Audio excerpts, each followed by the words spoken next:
Donc, voilà, bonsoir. En fait, Jade était supposée être là, donc je vais lire son texte. OK? Fait que si j'accroche sur un mot ou deux, je ne veux pas qu'on m'en tienne rigueur parce que c'est ça. Donc, bonsoir. C'est avec beaucoup de fierté que je vous souhaite la bienvenue au nom de l'Association de la neurofibromatose du Québec, ici à l'hôpital Sainte-Justine, pour l'édition Interface, Nos corps racontent. Mon nom n'est pas Jade. Mon nom est Kevin Daigle, papa d'une adolescente qui vit avec la NF1, et j'aurai le plaisir d'être votre maître de cérémonie ce soir. Au cours des 2 derniers jours, dans le cadre du Symposium canadien sur la neurofibromatose 2025, la science a véritablement pris la parole. Nous avons découvert des nouvelles pistes, des nouvelles hypothèses et surtout de nouveaux espoirs. La recherche avance, la maladie se fait entendre davantage et elle rassemble autour d'elle des chercheurs, des cliniciens et toute une communauté mobilisée. Avant d'aller plus loin, nous souhaitons souligner et remercier chaleureusement 2 médecins qui ont rendu ce grand rendez-vous possible et qui nous font l'honneur de nous accueillir dans le prolongement de leur symposium, soit le Dr Sébastien Perrault, que je cherche du regard juste ici. Bonsoir, Monsieur Perrault, Dr Perrault, et son acolyte juste à côté, le Dr Sarah Lapointe. Merci à vous.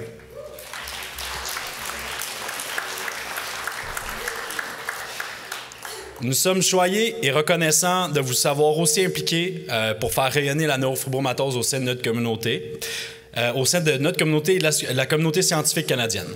Grâce à votre engagement, la voix des personnes vivant avec la NF résonne plus fort que jamais. Ce soir, c'est toutefois la voix des personnes qui vivent avec la NF que nous allons entendre. À travers chaque portrait, chaque regard capté, chaque mot partagé, vous découvrirez des histoires bouleversantes, empreintes de courage et de dignité. La neurofibromatose est une maladie rare, incurable, qui touche environ 4000 personnes au Québec et plus de 20 000 au Canada. Elle se manifeste de multiples façons, des tumeurs le long des nerfs, des malformations osseuses, des défis cognitifs, des marques visibles sur le corps, trop souvent méconnues, parfois invisibles. Interface est une exposition qui rend un hommage vibrant à celles et ceux qui vivent avec la NF. C'est une invitation à voir autrement, à dépasser les apparences, à faire tomber les jugements. Ce soir, nous donnons place aux histoires, aux visages, aux expériences de vie. Nous tournons aussi nos regards vers ce qui rend tout cela profondément humain, les corps, la différence, la dignité, la résilience. Ce soir, la NF se dévoile. Pour ouvrir officiellement cette soirée, j'invite maintenant 2 femmes exceptionnelles à prendre parole. Gabrielle Labonté, directrice générale de la NFQ, et Véronique Maheu, présidente de la NFQ.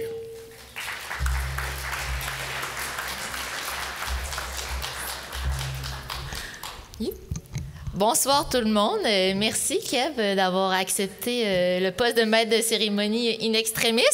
Merci à Jade aussi qui avait pris le temps de faire des super beaux textes qui malheureusement a dû nous quitter rapidement tantôt. Mais merci à toi, tu as fait une super belle job. Donc avant de rentrer dans le vif du sujet, je voulais juste dire que je suis vraiment contente ce soir parce que je revois plusieurs personnes qui sont venues à ce même vernissage-ci en mai dernier à Québec. Je suis contente de pouvoir vous retrouver ici à Montréal puis de revivre ce beau moment-là avec vous. Et je vous promets, en fait, je ne sais pas si je vous promets, mais je vais essayer enfin d'être un petit peu moins émotive qu'à Québec. Ce n'est pas un défi relevé encore, mais bien un défi que je me lance. Donc, je suis arrivée en poste à la NFQ durant la 2e édition d'Interface. Puis, je suis vraiment heureuse de pouvoir faire perdurer ce projet-là. Interface, c'est un projet qui, je l'avoue, me touche profondément, année après année. Puis, je l'ai dit l'an passé et je le redis cette année, Interface, c'est le projet qui me tient le plus à cœur. Je ne dis pas que les autres projets de l'association ne me tiennent pas à cœur, mais Interface, c'est une initiative qui est profondément humaine parce qu'elle met des visages, des mots, des émotions sur une maladie qui est malheureusement encore trop peu connue, la neurofibromatose. Cette année, en comité, on a choisi un thème qui résonne fort, nos corps racontent. Puis on trouvait ça essentiel, en fait, de mettre en lumière les traces que laisse la maladie parce que l'ANF, comme certains d'entre vous le savent, ne se manifeste jamais de la même façon. Puis chaque personne atteinte vit une réalité unique, puis chaque corps porte une histoire différente, sa propre histoire, en fait. Puis il y a 2 ans, quand j'ai intégré l'ANFQ, je pensais jamais vivre, honnêtement, avoir des rencontres aussi bouleversantes. Mais en fait, bouleversantes, oui, mais j'ai envie de dire dans le sens le plus beau du mot. Puis à travers ce projet-là, je rencontre des humains d'une force vraiment incroyable, des gens qui foncent malgré tout. Qui n'ont pas peur de prendre la parole pour montrer ce que c'est vraiment la NF. Et je vous le dis, cette maladie-là va se faire connaître grâce à vous. Et je pense qu'on peut vous applaudir.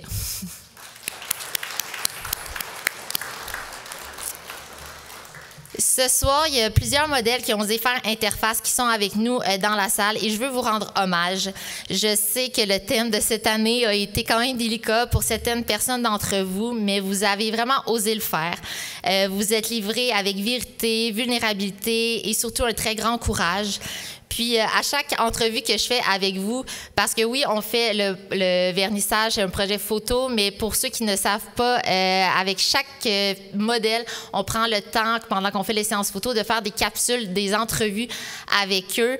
Je sais que ça peut être demandant, mais ils le font vraiment. Puis, c'est des capsules qu'on diffuse pendant le mois de mai, durant le mois de la sensibilisation à l'ANF, sur nos réseaux sociaux, sur notre chaîne YouTube, pour sensibiliser les gens à la cause. Puis, à chaque entrevue que je fais avec vous, je dois vraiment travailler fort pour me contenir parce que vous me touchez vraiment profondément.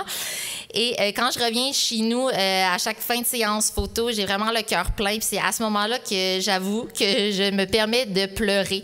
Mais je veux que vous sachiez que ce n'est pas des larmes de tristesse. Je suis pas triste. En fait, je suis surtout très, très fière de vous. Fière de vous voir tenir debout encore et toujours. Oh, c'est peut-être là que mon défi, je le ferai peut-être pas. Je recommence. Je suis fière de vous, je suis fière de votre force, fière de votre résilience. Vous êtes une petite pause.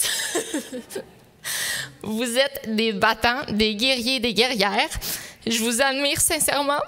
Puis, toutes les personnes de votre famille aussi qui vous tiennent sans relâche, merci beaucoup. J'achève. Un immense merci aussi à mes 2 complices et amis, Émilie et François. Émilie qui est notre photographe, qui fait des œuvres exceptionnelles. Je ne sais pas, t'es où? Ah, t'es là. Merci beaucoup. Merci aussi à François, notre super vidéaste réalisateur qui est derrière sa caméra ce soir. On forme vraiment une équipe solide, humaine, authentique. Je pense qu'on est drôle aussi, on va l'admettre. Je pense qu'on a du fun. Puis c'est ce qui rend les gens aussi, je crois, là, à l'aise, en confiance avec nous dès le départ des séances photo puis de ce projet-là. Puis on est un super trio, puis selon moi, c'est ce qui rend ce projet si vibrant et si vrai également. Un dernier merci à Foran Événements, Sébastien, José, Sophie. Je ne sais pas où vous êtes, mais honnêtement, vous êtes mes anges gardiens. Merci. Sans vous, cette soirée ne serait pas la même. Donc, un gros merci. Je vous aime. Dernière petite chose avant de vous laisser, je veux vous souhaiter une magnifique soirée, mais je veux que vous preniez le temps de lire les textes qui accompagnent chacun des portraits. Lisez-les doucement, laissez-les vous toucher parce que derrière chaque portrait, il y a vraiment tout un monde à découvrir. Merci du fond du cœur d'être là ce soir.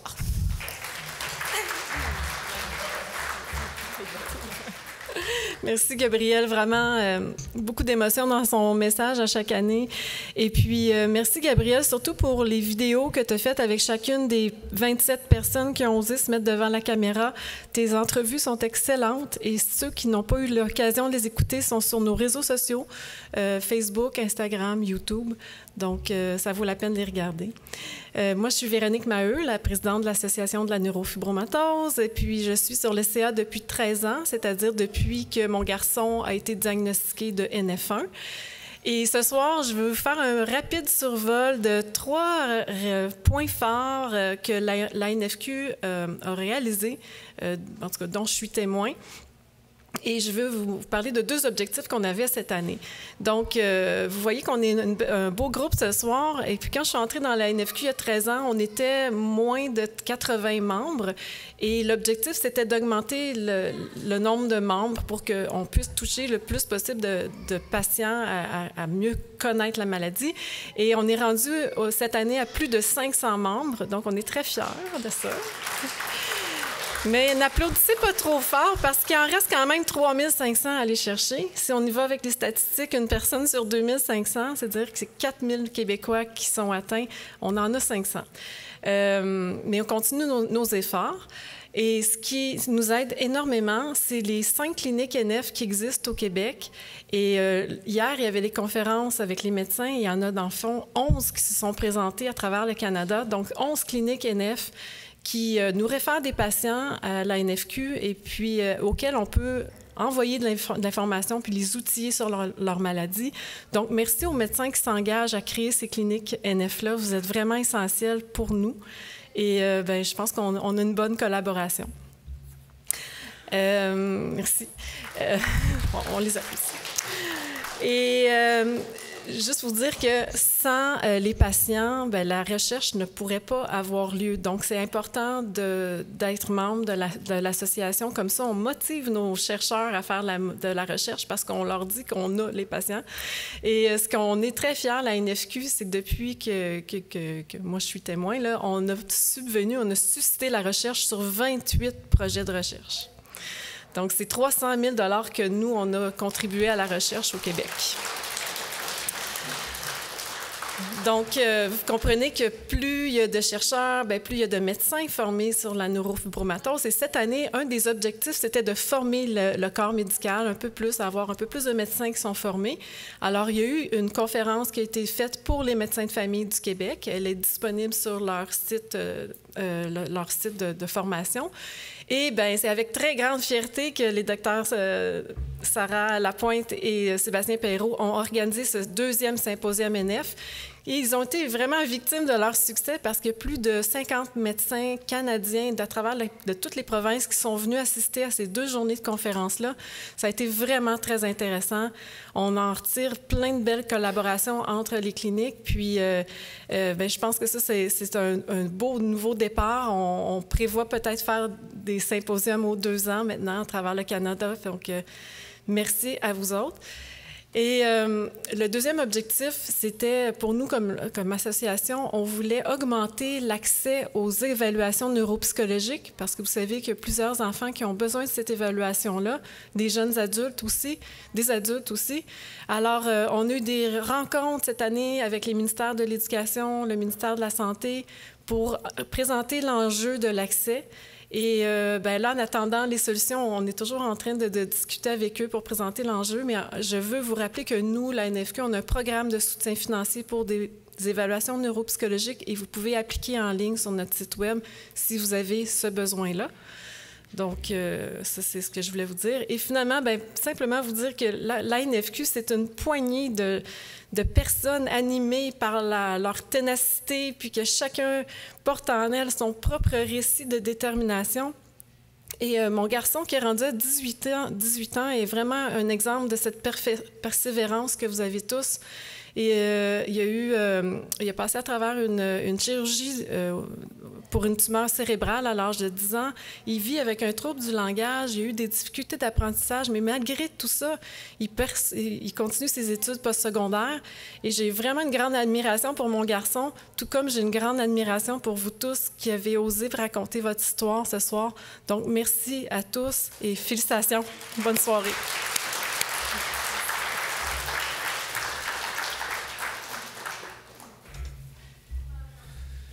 Merci les filles. Oui, très grande admiration envers vous tous. Peut-être même une grande main d'applaudissements pour France qui porte le projet juste ici derrière moi.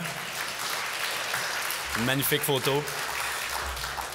En plus des centaines de milliers de dollars que la NFQ investit en recherche, j'aimerais aussi souligner que ça fait plus de 2 ans que pendant notre fameux défi caritatif au mois d'avril, qu'on a plus de 3000 donateurs On a plus de 3000 personnes qui ont le courage de donner.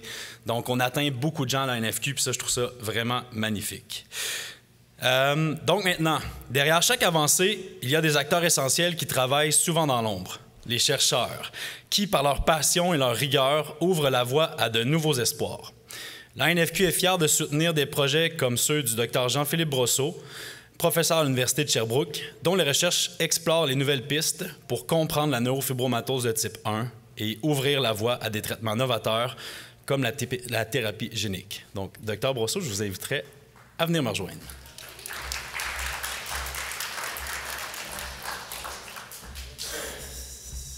Merci. Bonjour tout le monde. Donc, moi, mon histoire, c'est que je ne suis pas atteint de la NF et je n'ai pas de personne dans mon entourage qui est atteint, mais j'ai un laboratoire qui est consacré à l'étude de recherche fondamentale sur la NF.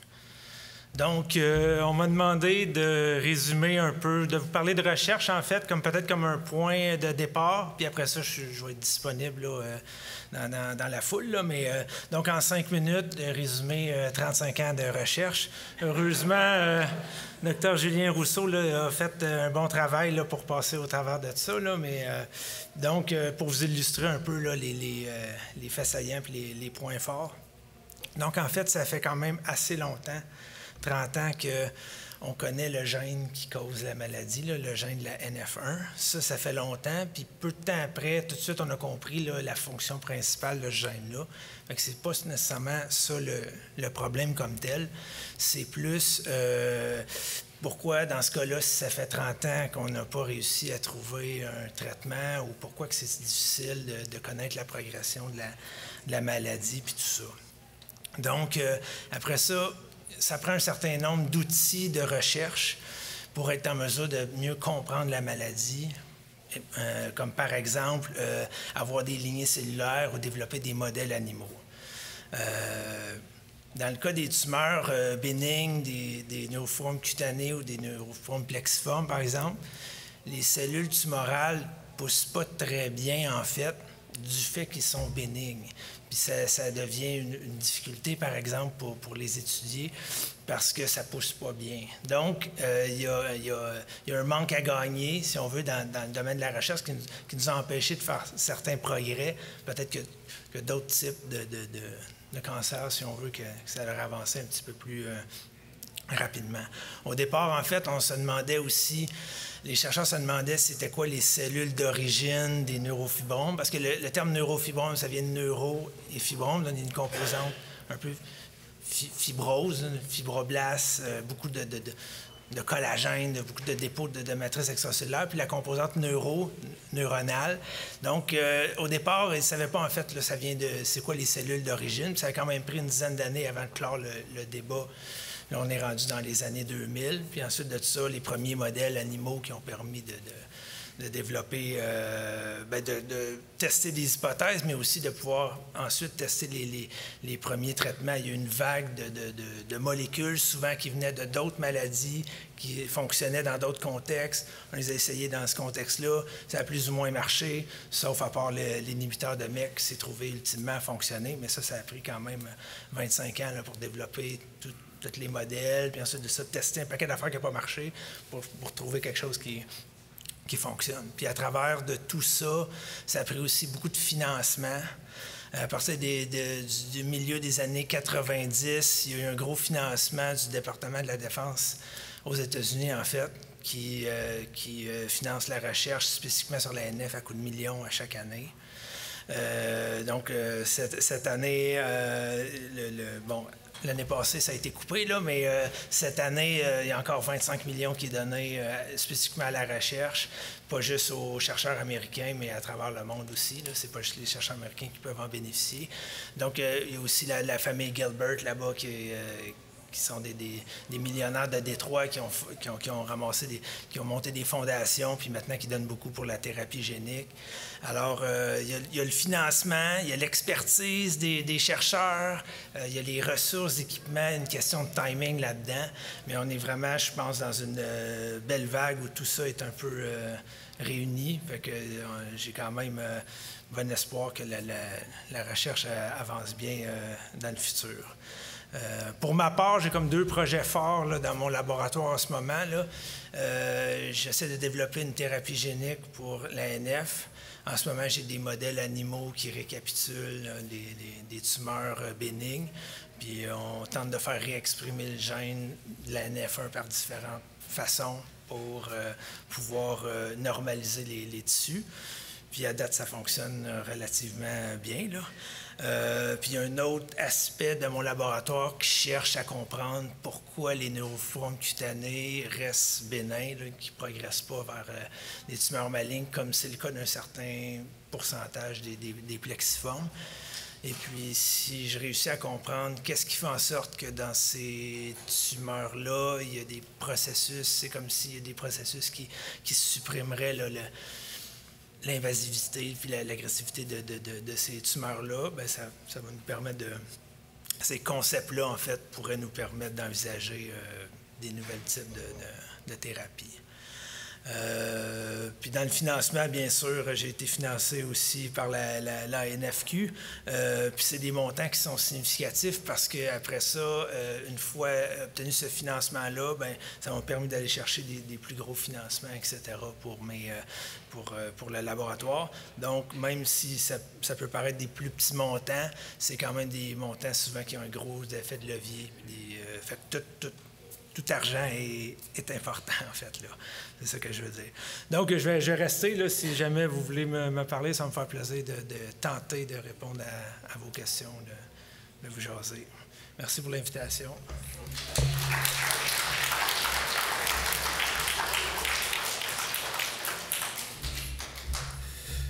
Merci beaucoup. C'est à la fois intriguant et inspirant de savoir que tout ça se passe dans nos laboratoires. Après la science, place à l'humain. Nous aurons maintenant le privilège d'entendre le témoignage de Marie-Ève, que je vois. Une femme courageuse qui vit avec l'ANF, qui a accepté de partager avec nous un pan de son histoire. Son vécu nous rappelle avec force que derrière chaque donnée de recherche, chaque statistique, il y a des vies, des visages et des familles. Marie-Ève, tu es la bienvenue.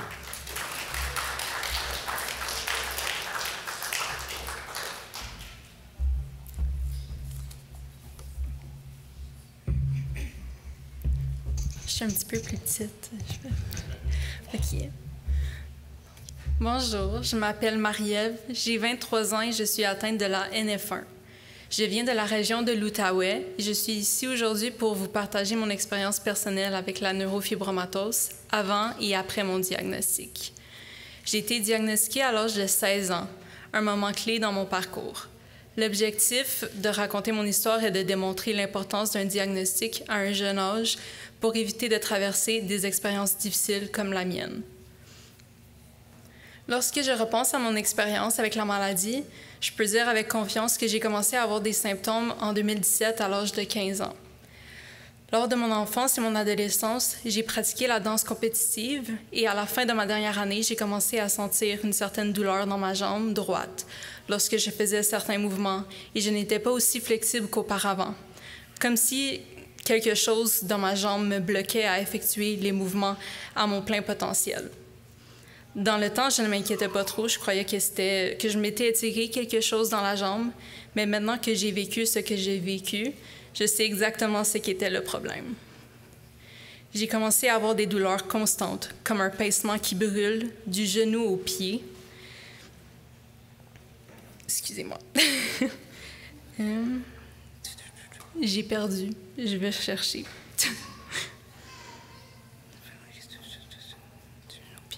OK, je l'ai retrouvé, excusez-moi.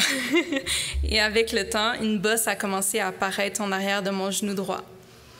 Nous sommes allés voir des médecins dans la région. Ils ne semblaient avoir aucune idée de quoi il s'agissait et m'ont référé au CHIO, l'hôpital pour enfants à Ottawa. Après plusieurs tests et une biopsie dont ils ne m'avaient pas gelé la région comme il le fallait pour une tumeur dans un nerf, les médecins ont déclaré la masse comme étant un schwannome. Le chirurgien plastique qui avait été référé à mon cas ne voulait pas m'opérer en raison de la reconstruction importante que nécessitait l'opération et des risques. Bien que nous soyons bilingues et à l'aise à transiger en anglais, il était difficile de comprendre tous les termes médicaux en anglais. Nous avons eu le sentiment que nous étions à bout de leurs ressources pour venir en aide avec ma situation. Ma mère a décidé de prendre la situation en main et de faire des recherches sur l'Internet pour trouver des médecins qui s'intéressaient à la neurofibromatose. Grâce à ses recherches, elle a trouvé un médecin à l'hôpital Sainte-Justine à Montréal qui s'occupait d'enfants atteints de la neurofibromatose et l'information à propos d'une étude d'un médicament expérimental pour le traitement de la neurofibromatose, Dr. Perrault. Parfait. Ma mère est rentrée en contact avec lui et il a tout de suite répondu et proposé de me rencontrer. Lors du premier rendez-vous, en quelques minutes, Dr. Perrault était confiant que j'avais bel et bien l'ANF en raison de plusieurs symptômes que j'avais. Il a pris mon cas en charge et a pu me rassurer. Dr. Perrault et Marie-Hélène, l'infirmière, m'ont beaucoup aidée, ce que je ne semblais pas pouvoir obtenir dans ma région natale. En peu de temps après mon premier rendez-vous avec Dr. Perrault, je faisais partie de l'étude du tramétinib. Au début, nous devions aller à Montréal à chaque semaine et donc essentiellement, je devais manquer beaucoup d'écoles, ce qui est difficile étant donné que j'étais dans ma dernière année du secondaire.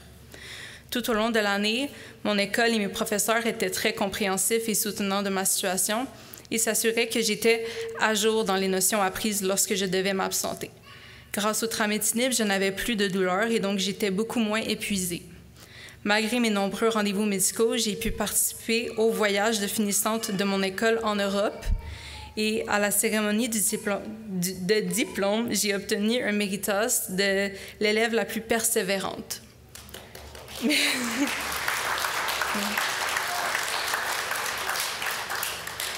Tout allait bien jusqu'à ce que la douleur devienne de plus en plus intense.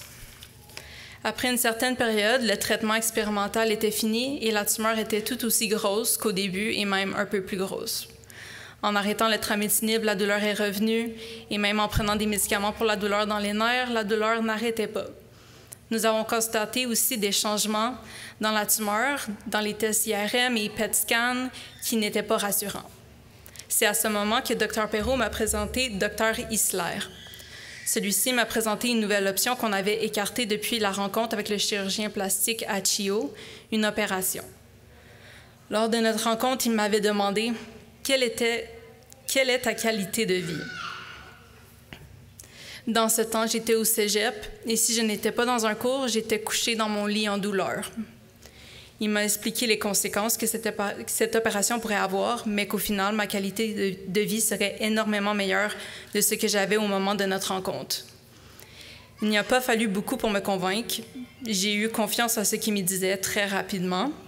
J'étais dans un état constant de douleur extrême et donc l'idée qu'il y avait une possibilité d'amputation ne me faisait aucunement peur.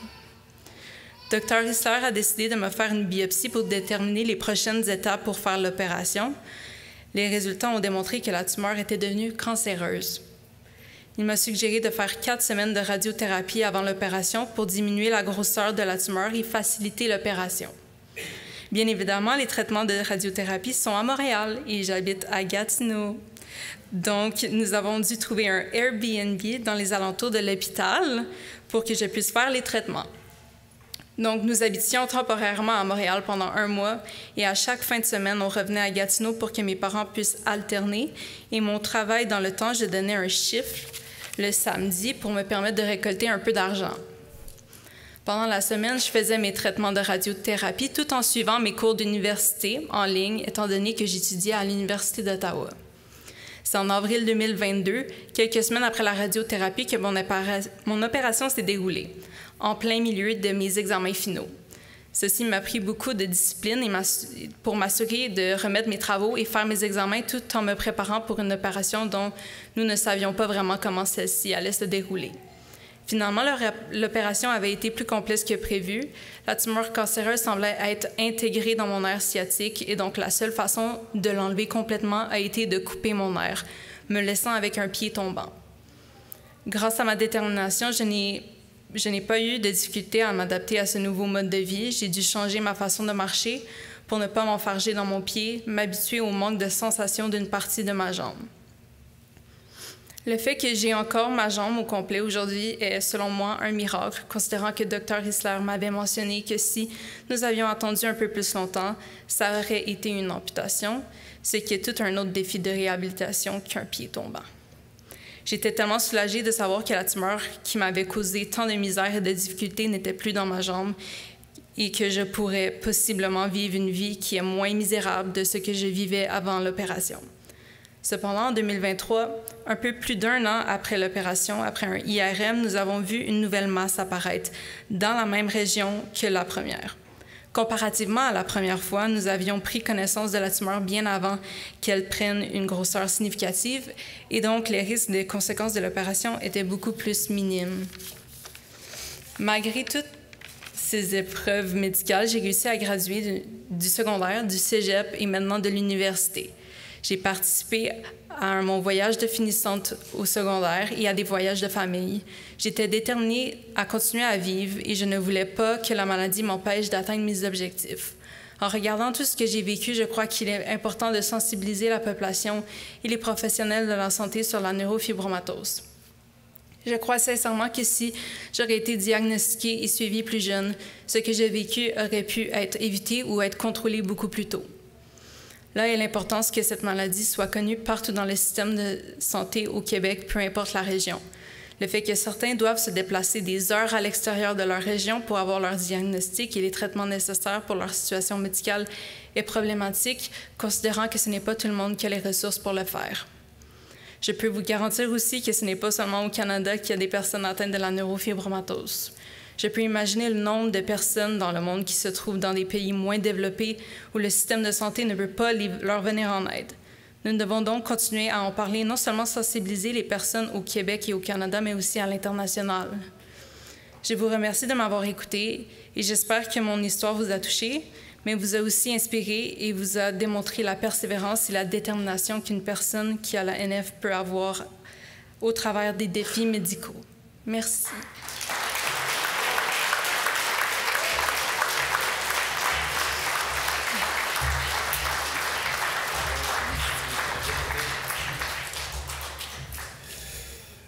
Un gros merci. C'est pas simple de parler après ça. Donc, merci. Effectivement, il faut en parler au plus grand nombre de médecins possible pour éviter ce genre de situation-là que Marie-Ève nous a décrit. Puis je dirais même que pour ne pas l'avoir dit, ma fille est atteinte. Je l'ai dit. Ma fille est atteinte. Sa mère aussi est présentée ici sur une des photos. C'est la seule haïtienne sur les photos, sa mère. Puis elle a sensiblement la même histoire que Marie-Ève, un diagnostic trop tard et un pied tombant maintenant. Donc, c'est important d'avoir des suivis puis d'avoir des diagnostics précoces. Maintenant, pour clore cette soirée, nous voulons mettre en lumière une artiste qui a su capter à travers son objectif l'essence même de la dignité et de la résilience des personnes touchées par la NF. Ces portraits traduisent l'invisible, des émotions brutes, des silences habités, des forces qu'on ne voit pas toujours. Grâce à son regard, les corps racontent autrement. Je t'invite à monter, Émilie.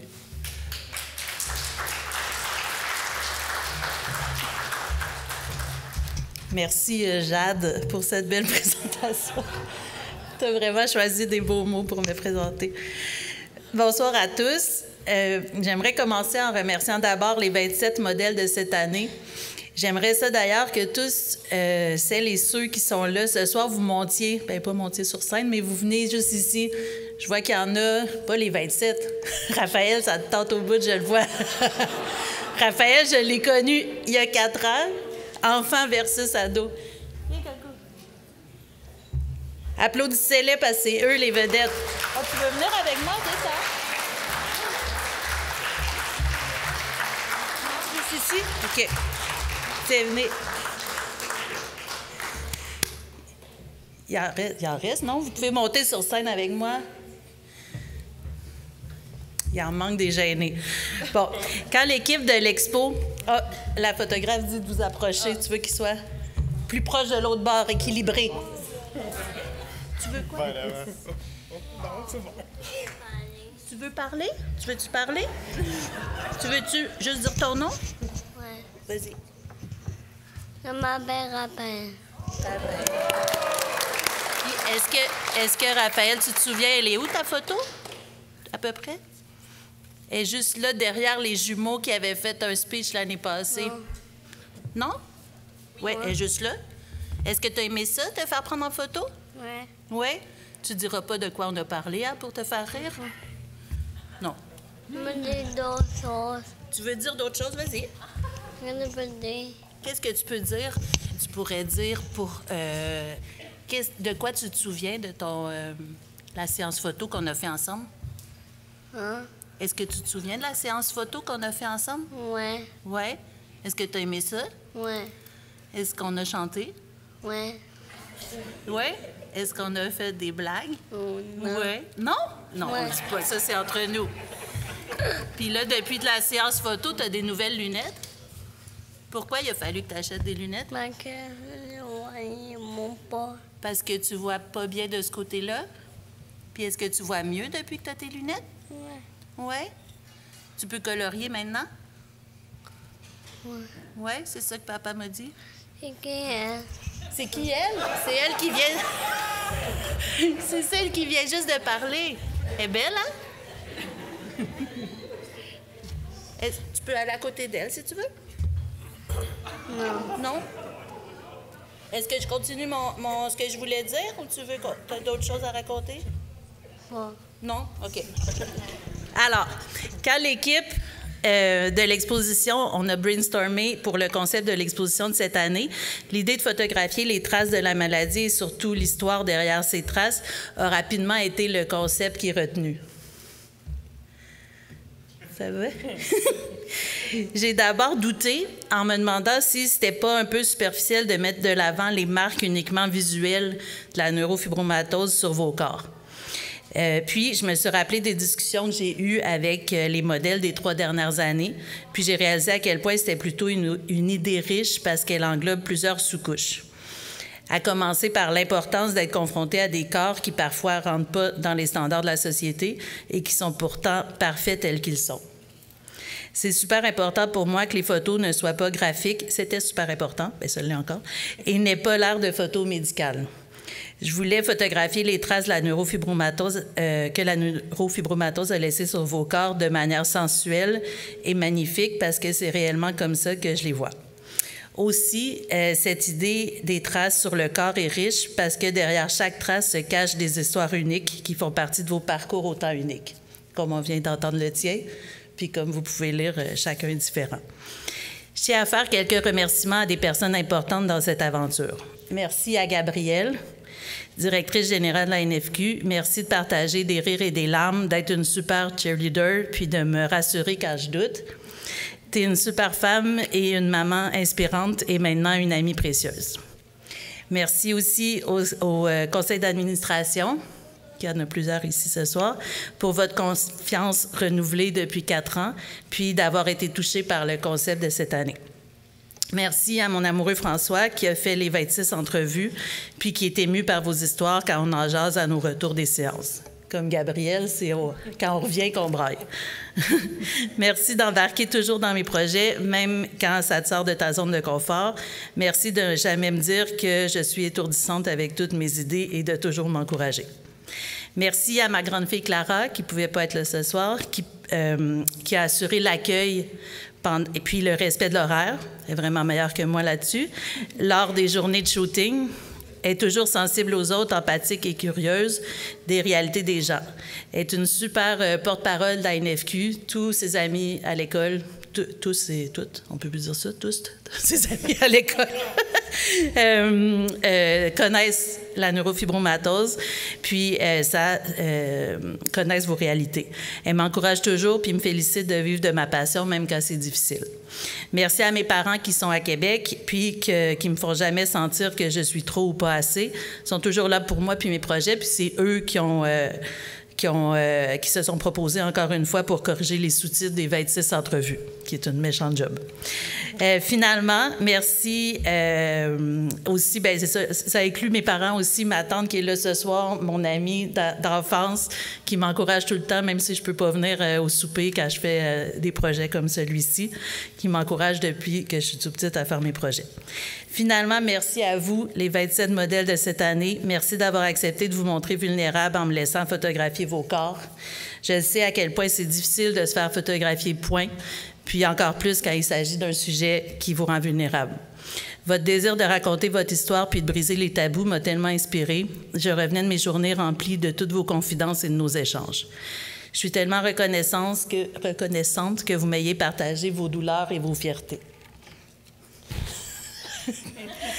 J'espère que les photos vont faire œuvre utile et toucheront le public, les élus et les chercheurs pour que les découvertes scientifiques puissent adoucir le quotidien des personnes atteintes de neurofibromatose et celui des proches.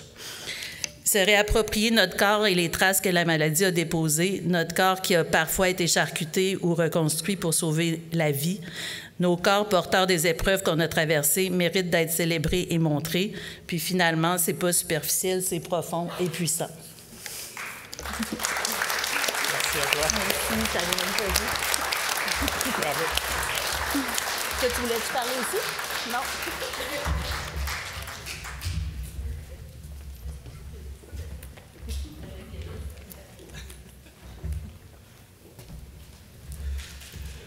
Merci beaucoup, Émilie. Merci à tous ceux qui ont eu le courage de monter sur la scène. Donc, en conclusion, alors que nous refermons cette journée, une certitude s'impose, la neurofibromatose n'est plus invisible. Aujourd'hui, elle a été dite, entendue, comprise par la science, par les témoignages, par l'art. Mais il reste tout un devoir collectif, continuer à regarder autrement. Derrière chaque gène, chaque tumeur, chaque diagnostic, il y a des vies entières qui demandent à être vues, entendues et reconnues. La recherche nous offre des pistes, les témoignages nous offrent le vécu, l'art nous offre le regard. Ensemble, ils nous rappellent que c'est dans l'union des savoirs et de l'humanité que naît le vrai changement. À l'ANFQ, nous croyons que chaque geste compte. Soutenir la recherche, écouter les familles, mettre en lumière la différence. Tout cela, c'est faire avancer la cause. Tout cela, c'est ouvrir la voie à plus d'espoir, plus de dignité, plus de force collective. Ce soir, l'ANF a trouvé sa voie et nous avons chacune la responsabilité de la porter plus loin. Merci du fond du cœur et merci à Jade pour ce magnifique texte. Bonne soirée à tous et à toutes. Puis, ceux et celles qui ont été prises en photo, qui sont présents ici ce soir, peuvent repartir avec leur magnifique cadre. Donc, bien à vous. Merci à tous.